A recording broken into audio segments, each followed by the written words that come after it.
অত্যন্ত আফসোসের বিষয় যে যখন ভিসি স্যারের কাছে গেছেন, ভিসি স্যার স্বৈরাচারী হাসিনার মতো হাইকোর্ট দেখায়। হাইকোর্টে রিটে বলা হয়েছে সেকেন্ড টাইম ভর্তি পরীক্ষার যে সুযোগ, এটা সম্পূর্ণ একটা হচ্ছে ঢাবি প্রশাসনের উপরে। তাহলে ঢাবি প্রশাসন কেন এখন হাইকোর্ট দেখায়, সুপ্রিম কোর্ট দেখায়, এটা আমরা জানি না।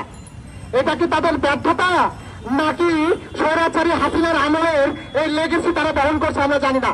আমাদেরকে স্পষ্ট তাদের কাছে সুস্পষ্ট জবাব আমাদেরকে দিতে হবে, কারণ আমরা এই দাবি করছি সরকারের কাছে না।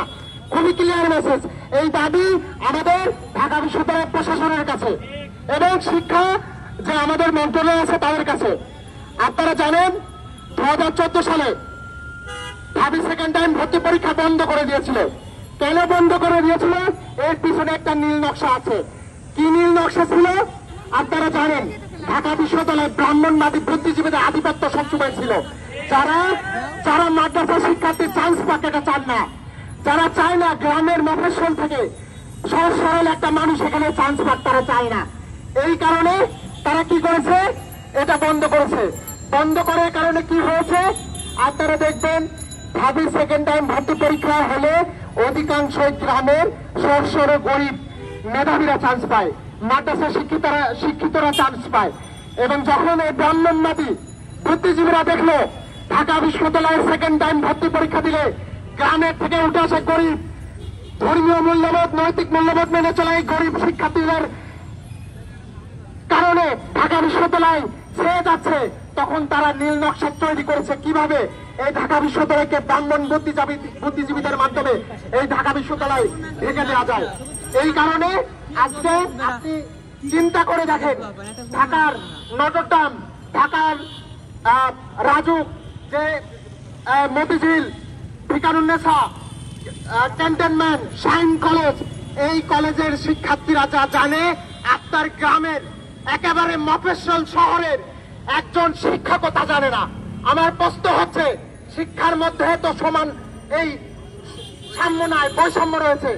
একজন গ্রামের শিক্ষার্থী সে জানে না ঢাকা বিশ্ববিদ্যালয়ে পড়তে হলে তাকে কি পড়তে হবে, কিন্তু নটরডেম, রাজুক, ভিকারুন্নেসার শিক্ষার্থীরা তারা প্রথমবার পরীক্ষা দিলে তারা চান্স পায়। আজকে এই ঢাকা বিশ্ববিদ্যালয়ে কিছু ব্রাহ্মণ বুদ্ধিজীবী আছে, তারা চায় এই ঢাকা বিশ্ববিদ্যালয়ে শুধুমাত্র ধনীর ছেলেরা, নামি দামি স্কুলের ছেলেরা শুধু চান্স পাক। তারা চায় না মাদ্রাসা থেকে আসুক, গ্রামের মফস্বল থেকে, নাম না জানে কোনো প্রতিষ্ঠান থেকে পড়ে এখানে চান্স পাক। কারণ এখানে যদি এই গ্রামের শিক্ষার্থীরা চান্স পায় তাহলে এটা মাদ্রাসায় পরিণত হয়ে যাবে। এবং এই স্বৈরাচারী স্টাইলে তারা, আপনারা জানেন 14 সালে আওয়ামী লীগের লেসপেন্সার আরফিন সিদ্দিকী 2014 সালে বন্ধ করেছিল।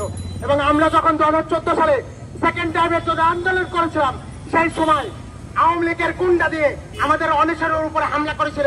সেই সময় পক্ষ আমাদেরকে বলেছিল, তোমরা শিবির করো, তোমরা মাদ্রাসা শিক্ষার্থী, তোমরা গ্রামের ভূত, এই বলে আমাদের আন্দোলন, সেকেন্ড টাইমের আন্দোলন থেকে আমাদেরকে বঞ্চিত করেছিল।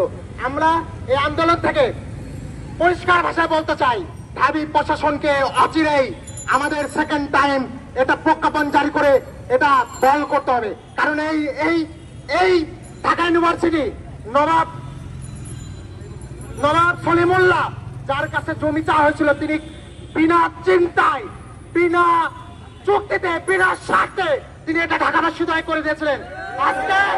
আজকে গরিবের টাকায় যে বিশ্ববিদ্যালয় চলে, সেখানে কোনো ব্রাহ্মণ বুদ্ধিজীবীদের দৈরাত্য চলবে না এবং এখানে মেধার ভিত্তিতে চলবে। আপনারা যদি মনে করেন সিট এখানে খালি থাকে, আপনারা সেই অনুযায়ী আপনারা ব্যবস্থা নিতে পারেন, যেভাবে মেডিকেলের ব্যবস্থা